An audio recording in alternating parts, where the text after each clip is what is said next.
Hey guys, Twitch JCB here. Back on the GameCube and Wii, there was a developer called Genius Sonori that had the role to create Pokemon games on the console. Those games were Pokemon Colosseum, XD Gale Darkness, and Battle Revolution.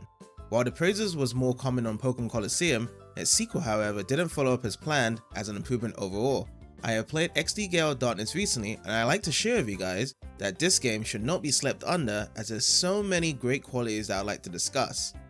The game starts off with a ship on a scene called SS Libra where everything is going normal until we see a Shadow Lugia appear out of nowhere and destroys the entire ship with a large beam. It's pretty cool seeing Lugia in this game as it's personally one of my favorite legendary Pokemon. Then we follow ourselves with our main protagonist of the game called Michael, as he is a rookie trainer that has grown stronger every day to help find his sister Jovi as a request from his mother before needing to see Professor Crane to talk about something important. We pick up Jovi from Kaminka's place, then come back to the headquarters to drop her off and then meet up with the professor. The professor gives us a device called a snag machine that allows us to catch shadow Pokemon. This will be used to help test out the device if it is working correctly.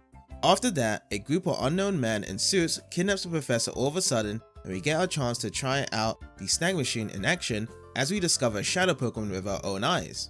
We get to choose in this game whether we can catch this or defeat it in battle for the Pokemon to flee. After the battle, the professor is taken to a van as this mysterious group drives off. We learn further into the game that this mysterious group was known as Cypher, that was the previous antagonist from Pokemon Colosseum, as once again they're trying to use shadow Pokemon to take over the world. One of the early things I admire in this game is the tutorial system you start off in the battle simulator. It helps our new trainers to understand the basics of Pokemon battling, such as healing status problems, different Pokemon types and move types, matchups, and many more. Now think of this in a kid's perspective, this may actually fly over their heads as it covers so many different topics and it could easily be missed out. If you would consider yourself an experienced Pokemon trainer that has played numerous titles, then you should already know most of these things already. Other Pokemon games do useful advice like this, however the placement on when you can access this in XD Gale Darkness is very early in this game. With our protagonist, you start off with Eevee as the Pokemon. As you take off in the journey trying to find Professor Crane in the first town, you'll be given a choice right away to choose if you'd like to evolve Eevee. The choices are Espeon, Umbreon, Vaporeon, Jolteon, and Flareon. On my side, I decided to go with Vaporeon as my choice as it reminds me of the Zora from the Zelda series. This was my main companion throughout the entire game and I tried my best to have Vaporeon involved in most of the situations I went through.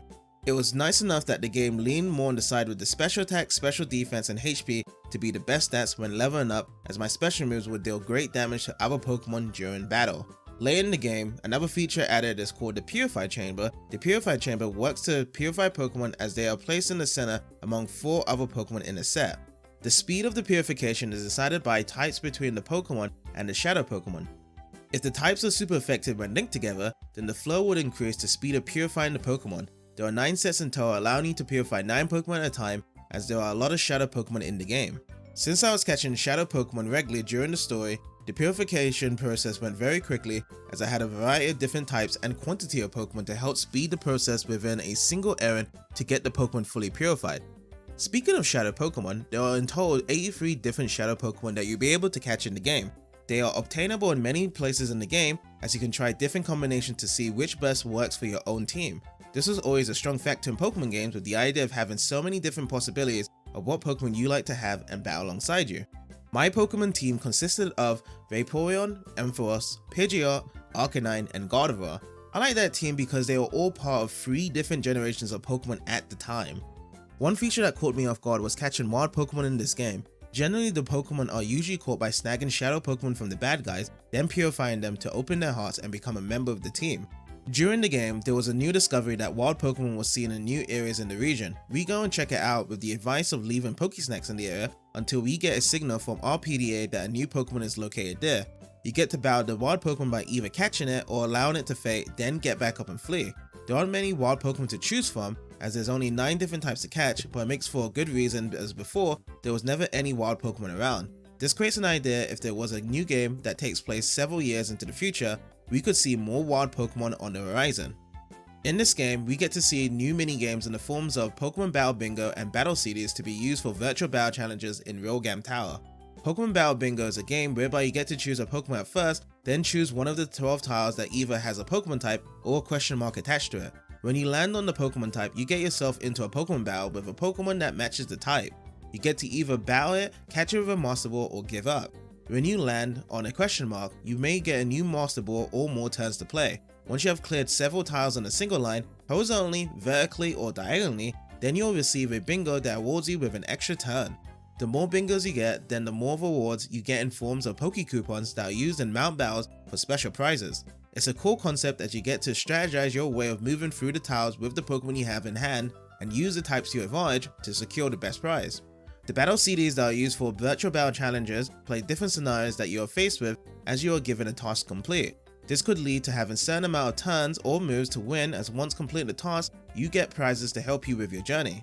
Again, this idea is really interesting, taking to explore your understanding as a Pokemon trainer in several different scenarios and making the right decisions to come out on top. Overall, with these great features added, Pokemon XD Gale of Darkness is a great addition to the Pokemon series. There are many features that can quickly turn this game to provide non-linear actions decided by the player to help factor and decide in the end towards saving the world from Cypher. In addition, the game's replay value is endless, deciding on the different routes and actions you can take. Let me know what you guys think about this game in the comments, and have a wonderful day.